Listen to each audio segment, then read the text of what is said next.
দেশে যে কি হচ্ছে জানি না। বাবার কোল থেকে কিশোরীকে কেড়ে নিয়ে ধর্ষণ, তারপরে হত্যা। বলছি নরসিংদী মাধবদীর কথা। মাধবদীর সেই ঘটনা সারা বাংলাদেশের মানুষের হৃদয় নাড়া দিয়েছে।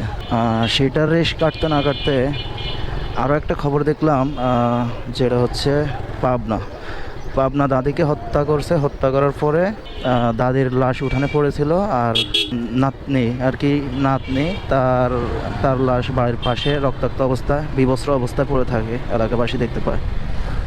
এই যে ঘটনাগুলা, মানে এগুলোর কি বলবো। আর আরও একটা ঘটনা যেটা ঘটলো, এই সবগুলোর রেশ কাটতে না কাটতে আজকে আরও একটি তাজা খবর, যেটা আসলে খুবই খারাপ একটি খবর। স্টেডিয়াম মার্কেট আর বাইতুল মোকাররম মার্কেট, এই দুইটার মাঝামাঝি অবস্থায় ময়লার ডাস্টবিনের একটি কালো প্যাকেট মোড়ানো দুটি হাত উদ্ধার করে পুলিশ।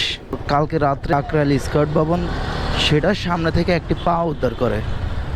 তো সেটার ইয়ে কইরা দেখলো, যেটা হাত পা দুটোটাই একই ব্যক্তির, পাও একটা হাত দুইটা একই ব্যক্তির।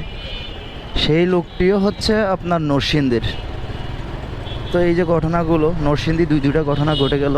আর আরও একটি ঘটনা যেটা বললাম, দাদি নাতনি দুইজনই খুন, ধর্ষণের পরে খুন করা হয়েছে নাতনিকে, সেটা হচ্ছে পাবনাতে। এই যে এই জিনিসগুলো আসলে, এগুলো দায় কাকে দিবেন আপনি? এই দোষগুলো কে নিবে? হয়তোবা সাময়িক সময়ের জন্য খুনিরা ধরা পড়ে তারপরে আবার জামিন নিয়ে বের হয়ে তারা একই কার্যকলাপ আবার চালিয়ে দেয়। তো এগুলো তো আসলে সমাধান না। এর সমাধান, দেশে নতুন সরকার আসছে, নতুন সরকারে যদি এর ভালো একটা সমাধান না করে দেয়, তাহলে আসলে এই জোর জবরদস্তি জুলুম অত্যাচার এগুলো চলতেই থাকবে।